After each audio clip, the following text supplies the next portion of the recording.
네, 잘 지냈죠? 광합성 3차 시를 시작하도록 하겠습니다. 어, 본 3차 시에는 광합성의 그 가장 핵심적인 포토 시스템에 대해서 설명을 하고요.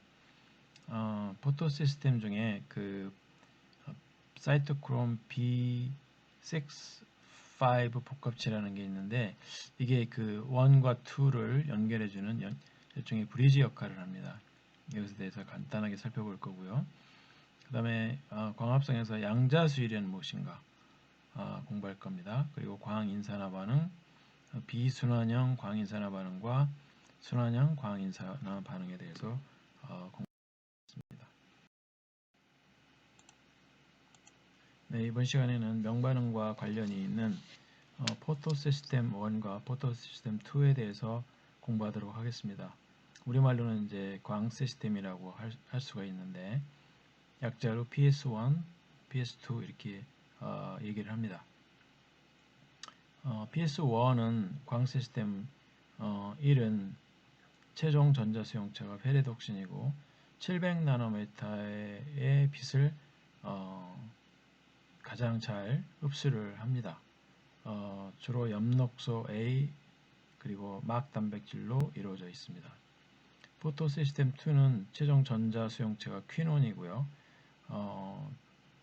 680나노미터의 빛을 가장 강력하게 흡수를 합니다. 이 경우도 엽록소 A의 이량체 그리고 막 단백질로 이루어져 있습니다.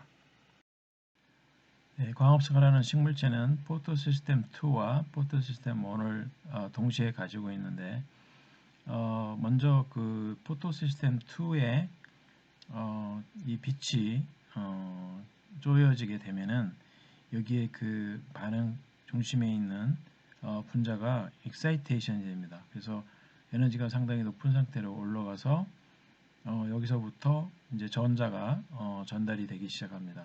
이 전자는 어디서부터 온 거냐면은 물 분자가 분해가 되면서 산소가 발생을 하고 여기 이제 두 개의 수소 이온과 전자가 생겨나게 되는데 여기서부터 전자가 이제 공급이 된 거죠. 그래서 전자가 이렇게 쭉 흘러가게 되고요. 이 포토 시스템 2와 포토 시스템 1 사이에는 사이토크롬 B6F 컴플렉스라고 하는 다리 역할을 하는 그런 분자가 있습니다. 여기를 거쳐서 플라스토사이아닌을 거쳐서 전자가 흘러가게 되고요.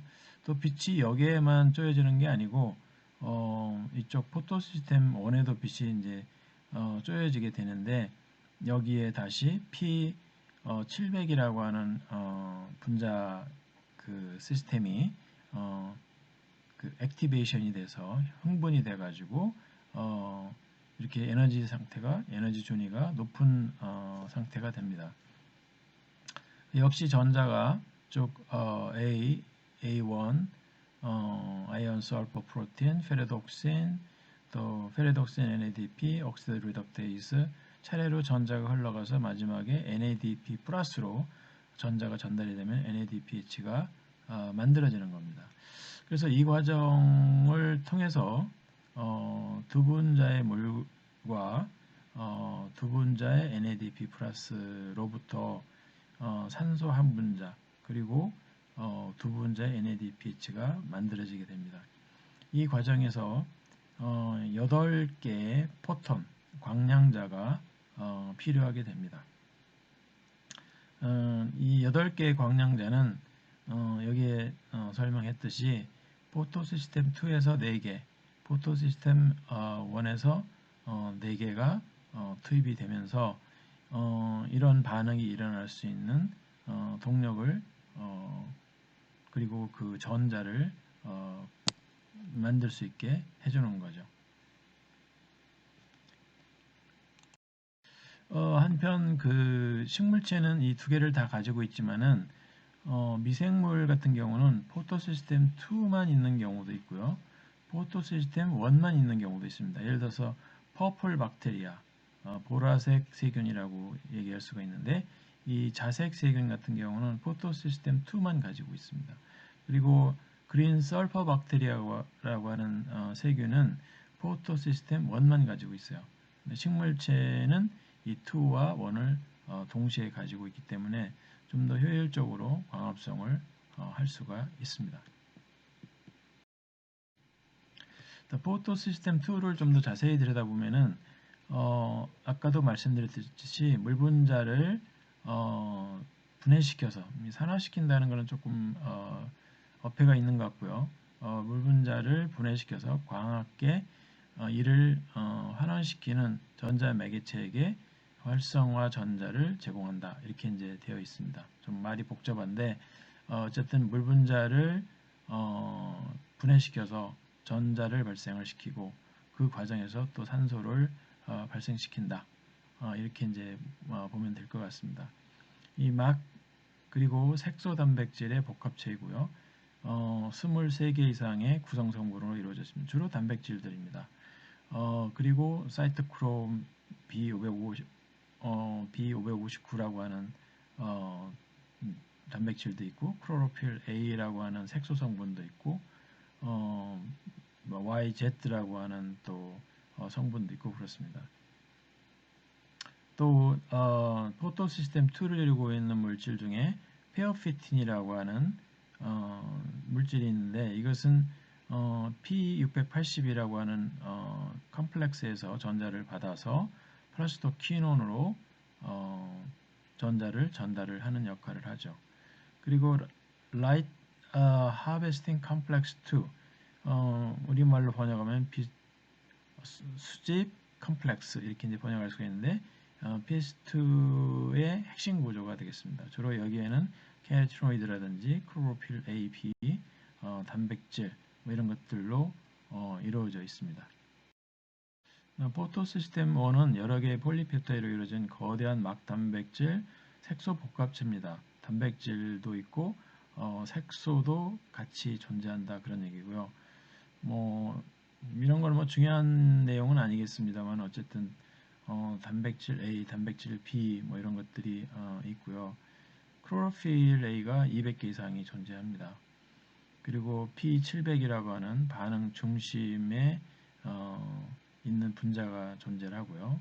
A0, A1, FX라고 하는 또 구성 성분이 있는데 각각 클로로필 A를 가지고 있는 단백질, 또 필로퀴논을 가지고 있는 단백질, 또 아이언 설퍼 센터를 가지고 있는 단백질들이 있습니다.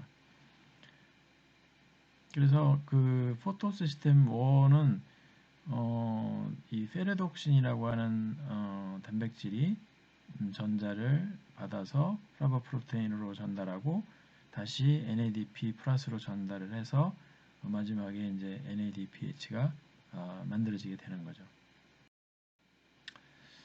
아까 그 포토 시스템 2하고 포토 시스템 1 사이에 가교 역할을 하는 것이 사이토크롬 B6F 복합체라는 게 있다고 했습니다. 이 그 복합체는 플라스토퀴놀, 플라스토사이아닌, 옥시도 리덕테이스라고도 합니다. 산화환원 일종의 효소죠. 알파 헬릭스가 많은 그런 단백질이고요. 여러 개의 서브유닛으로 이루어져 있는 분자량도 비교적 큰 단백질이 되겠습니다. 플라스토사이아닌이라고 하는 그 단백질은 셀라코이드막의 안팎으로 이동이 가능하고요. 전자를 수용하는 수용체입니다. 그리고 사이토크롬 B6F 컴플렉스와 포토 시스템 1 사이에 전자들을 왕복으로 수송할 수 있는 그런 특징을 가지고 있습니다. 구리를 한 개 함유하고 있고 분자량이 비교적 적은 그런 단백질이 되겠습니다. 그 다음에는 이제 광합성의 양자수율이라는 개념에 대해서 좀 설명을 하도록 하겠습니다. 이 양자수율이라는 것은 흡수한 광량자 1몰당 고정된 이산화탄소의 몰수를 의미합니다. 대략 식물체의 경우 이 값이 0.06 정도 된다고 알려져 있습니다. 일단 그렇고요. 그래서 이것을 좀 더 풀어서 설명을 하면은 식물체가 흡수한 1몰 또는 1개의 광량자에 의해서 고정되는 CO2의 분자 수 또는 몰 수 이렇게 이제 정의할 수가 있고요. 다른 말로 하면은 흡수된 비대에너지 일당량당 생성되는 생산물의 양 이렇게 이제 얘기할 수도 있습니다. 전자 한 개가 물에서 NADP 플러스 이온으로 전달될 때 3개의 수소이온이 실리코이드 루멘으로 내강 쪽으로 이동이 됩니다. 이것이 이제 결국은 ATP를 만들 수 있는 중요한 원동력이 되는 거죠. 그래서 결국 이제 양자 수율을 이렇게 우리가 이제 정의를 했는데 양자 수율을 이와 같이 이제 정의를 이게 이제 양자 수율에 대한 정의거든요. 이렇게 정의를 했는데 중요한 내용은 요겁니다. 두 분자의 물이 분해가 돼서 한 분자의 산소 기체가 발생을 하고 이 과정에서 두 분자의 NADPH가 만들어지고 4 분자 정도의 ATP가 만들어진다. 이게 이제 사실은 명반응의 반응식이라고 볼 수 있죠. 이 과정에서 8개의 포톤이 투입이 됐다. 광량자 8개가 투입이 됐다. 이렇게 이제 얘기할 수가 있습니다. 전 슬라이드에서 보여드렸듯이 이 빛 에너지가 명반응을 통해서 ATP와 NADPH를 만들게 됩니다. 그 중에서도 이제 ATP가 어떻게 만들어지는지를 조금 더 자세하게 설명을 드리려고 하는데 미토콘드리아의 전자전달계하고 이제 거의 비슷하다고 보면 될 것 같습니다. 물에서부터 NADP로 전자가 전달되면서 생성되는 산소 한 분자당 12개의 수소 이온이 스트로마에서 셀라코이드 루멘으로 이동을 합니다.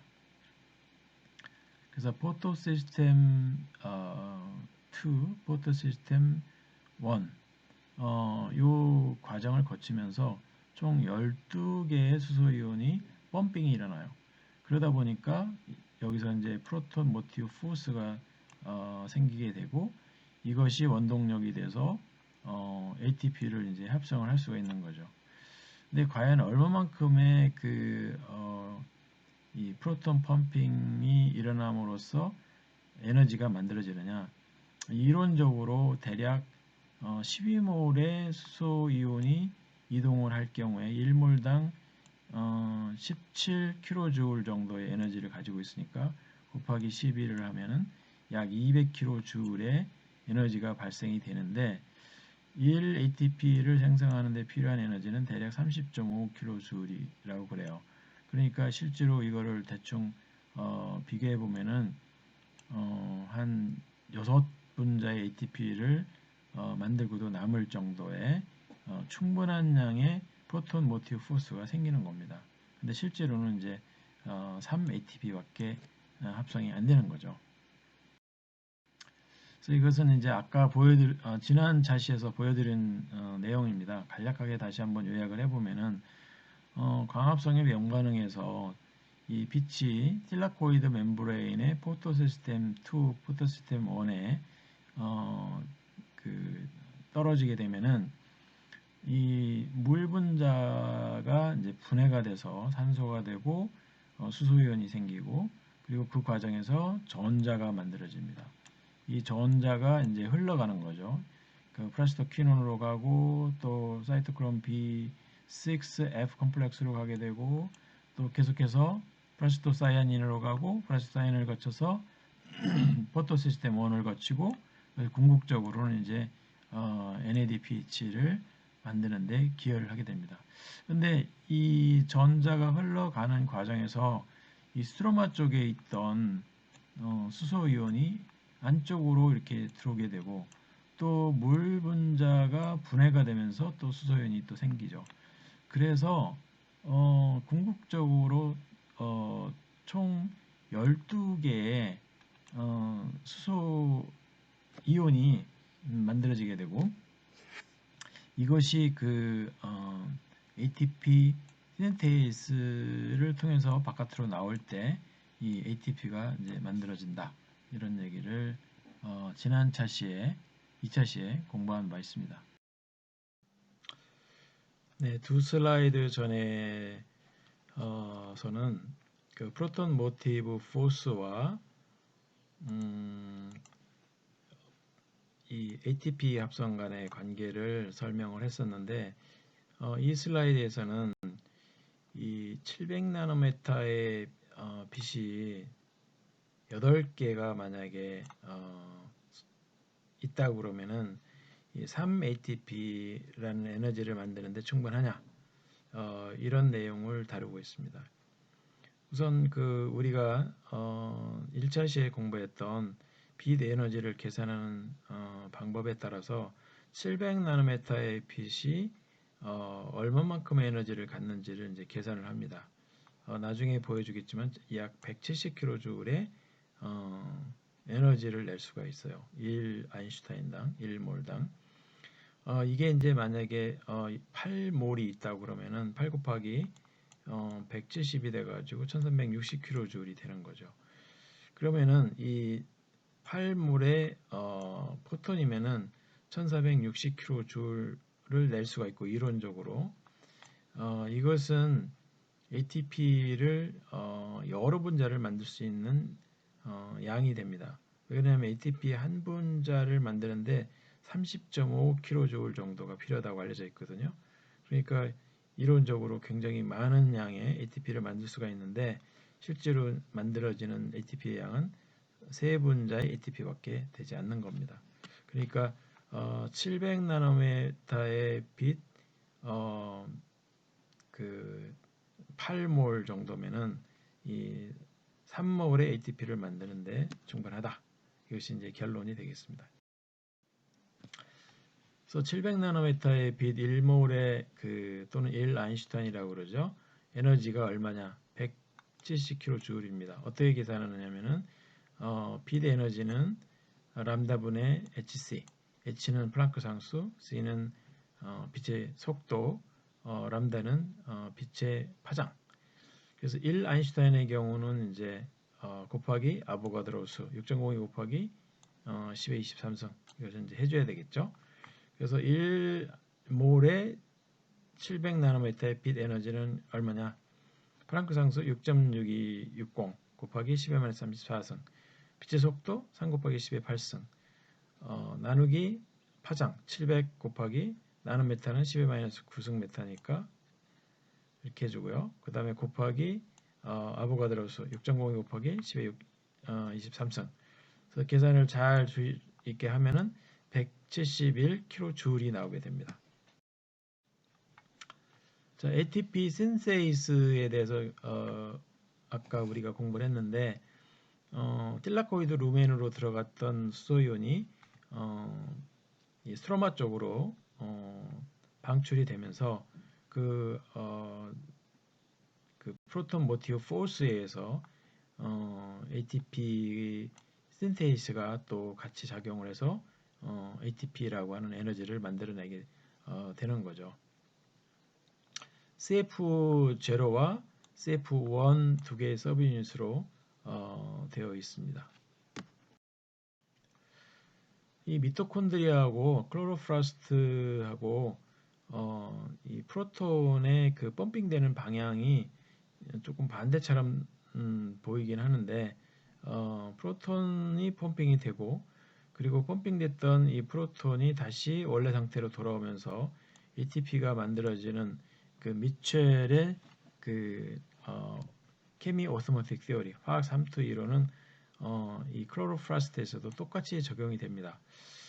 스트로마 쪽에서 그 프로톤이 실라코이드 루멘 쪽으로 들어왔다가 다시 이 스트로마 쪽으로 이제 나갑니다. 이 나가면서 그 힘을 이용해서 이제 ATP가 만들어지는 거죠. 미토콘드리아의 경우는 우리가 뭐 잘 알다시피 매트릭스 쪽에 있던 수소이온이 이 인터멤브레인 스페이스 막간 공간 쪽으로 펌핑이 됐다가 다시 매트릭스 쪽으로 돌아가는 그 프로톤 모티브 포스 힘을 이용해서 ATP가 이제 만들어졌습니다. 포토 시스템 2와 포토 시스템 1은 일반적으로 이제 비순환형 광인산화 반응으로 진행이 됩니다. 다시 말하면은 전자가 포토 시스템 2에서 발생이 돼가지고 포토 시스템 1으로 전달이 되고 최종적으로는 NADPH가 만들어지고서 전자는 이제 소멸이 되는 거죠. 그런데 NADPH가 충분히 많이 만들어지게 되면은 더 이상 NADPH가 이제 필요 없게 됩니다. 그럴 경우에는 이제 비순환형 광인산화 반응이 불리합니다. 이럴 경우에는 이제 순환형 광인산화 반응이 진행이 됩니다. 그 다음에 이제 설명을 할 텐데 이 비순환형 광인산화 반응에서는 우리가 봤듯이 산소가 방출이 되고 NADP가 환원이 돼서 NADPH가 만들어지는 거죠. 그런데 이제 아까도 말씀드렸듯이 전자가 끝까지 흘러가면 NADPH가 만들어지지만은 만약에 전자가 끝까지 흘러가지 않고 중간에서 계속 이렇게 순환을 하게 되면은 그 NADPH가 안 만들어지게 돼요. 그리고 전자는 흘러갑니다. 그러니까 ATP는 만들어지게 되겠죠. 순환형 광인산화 반응이 되겠습니다. 다시 말해서 여기 그 포토 시스템 2에서부터 이 전자가 이렇게 여기서부터 이제 만들어져 가지고 이쪽으로 쭉 흘러가는데 흘러가다가 포토 시스템 1으로 들어갑니다. 들어가서 또 쭉 흘러가다가 페레독신까지는 옵니다. 근데 더 이상 진행이 안 되고 여기서 이쪽으로 전자가 전달이 돼요. 사이토크롬 B6, F 컴플렉스로 전달이 되고 플라스토사야닌 다시 이 밑으로 내려오고 이렇게 일종의 이제 순환이 계속 되는 거죠. 이렇게 되면은 전자는 계속 흘러갑니다. 전자는 흘러가고 그리고 ATP는 만들어져요. ATP는 만들어지는데 요거는 안 만들어집니다. 왜냐면 이 전자가 이쪽으로 오진 않거든요. 이쪽으로 오는 전자는 없기 때문에 이 NADPH가 더 이상 안 만들어져요. 그래서 그 식물체가 NADPH가 충분히 만들어지고 ATP만 필요하다. 그럴 때는 이제 순환형 광인산화 반응이 이루어지는 겁니다. 3차시 강의를 요약을 해보면 식물체에서는 광 시스템 2와 광 시스템 1이 존재하며 물을 분해시켜서 산소를 발생시키고 전자가 광 시스템으로 올라가 NADPH를 만든다. 그 다음에 광합성에서 양자수율이라는 것은 흡수된 광량자 일몰단 고정된 CO2의 마이크로몰수 대략 0.06 정도 된다. 또 광인산화 반응을 통해서 ATP 합성이 되는 과정을 설명을 했고요. 미토콘드리아와 이 엽록체는 ATP에 합성되는 과정이 상당히 유사합니다. 프로톤 펌핑되는 방향만 다르지 원리는 미토콘드리아에서 설명했던 케미 오스모틱 시어리 화학 삼투 이론과 똑같습니다. 연습 문제인데요. 아까 700나노메타의 빛 1 아인슈타인의 에너지를 계산을 했었고 거기서 최대로 만들어질 수 있는 ATP가 몇 분자 정도 되는지도 대충 짐작할 수 있었습니다. 이 연습 문제를 한번 풀어보시기 바랍니다. 예, 수고하셨습니다.